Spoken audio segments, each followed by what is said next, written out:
Hello everyone, welcome back to a new tutorial video on how you can sign in for a online banking account on First Bank. Before starting this video, please make sure to subscribe and do press the notification bell icon to get updated. So let's get this video started. First of all, you need to open any web browser on your PC as I am using a Microsoft Edge for this. Now go in for new tab and search in for a www.firstbank.com and press enter.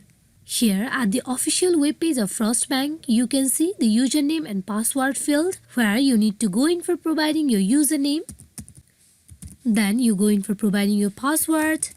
Here, after you provide both the details, you need to click on login where you will get directly logged in into your online banking account of First Bank. Just in case if you forgot your online ID or password of the online banking account of First Bank, you need to click on the link given, that is login help. Once you click on it, you will be redirected to another page. There you need to follow the further instruction that has been provided. Then you will be able to recover your password or user ID. Hope this video is fruitful for you all on how you can get logged in into the online banking account of First Bank. Thank you.